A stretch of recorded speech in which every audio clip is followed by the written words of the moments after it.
Tirana me 17 tetor do të jetë stacioni i radhës ku veteranët e UÇK-s do të protestojnë pas Prishtinës e Hagës në mbështetje të ushtrisë çrimtare dhe ish krerëve të saj që ndodhen në akuzë për krime lufte. Kreu i shoqatës së veteranëve të luftës në Kosovë, Hysni Gucati, sqaroi pse u zgjodh Tirana për protestën e radhës. Tirana është duke bërë shumë për pjesëtarët e ushtrisë së luftës së Kosovës, sidomos kryeministri Edi Rama.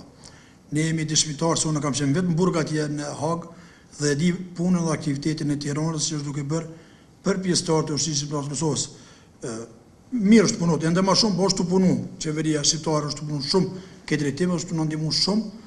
Ne e dim se qeveria e Shqipërisë ka kërkuar një rezolut për bashkë Kosovë, Shqipëri që ta kemi një rezolut që ta dërgojmë në Këshillin e Evropës, se ka të drejtë vetëm Shqipëria ta dërgon, ne s'kemi drejt si shteti i Kosovës, se nuk kemi ta ndarësuar.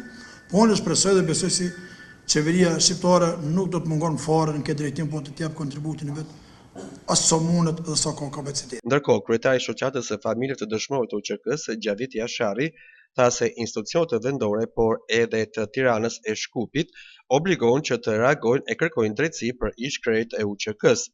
Këtu obligohen edhe institucionet kudo që janë Tiranë, Prishtinë dhe Shkup, që të reagojnë dhe të kërkojnë jo të përzihen në punë të drejtësisë, por kur kihet parasysh se si është kriju kjo gjykatë, pra nga një rezolut e Këshillit të Evropës dhe duke i dhënë mundësi një raport të shpifur dikmartit gjeja se ushtria shqiptare e Kosovës ka bërë trafikim të organesh, mendoj se në radhë të parë institucionet kudo që janë duhet të kërkojnë dhe është dashur të kërkojnë, sepse nuk është argumentu dhe nuk është faktu asgjë mbi këtë shpifje, mbi edhe të cilën është kriju kjo gjykatë. Dhe në momentin që nuk është vërtetu, nuk është faktu, argumentu asgjë në këtë drejtim, kjo gjykatë është dashur të jetë inekzistente.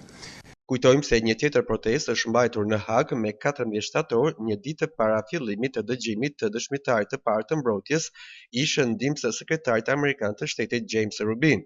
Protesta është mbajtur në afërsi të ndërtesës së gjykatës speciale, ku morën pjesë rreth 10.000 shqiptarë nga e gjithë bota. Po ashtu, organizata e veteranëve të luftës së UÇK-s ka mbledhur me 7 gusht në Prishtinë ish luftëtar e qytetarë të tjerë në një protestë kundër padrejtësisë që vlerësojnë se po i bën gjykata speciale në Hagë ish krerëve të UÇK-s.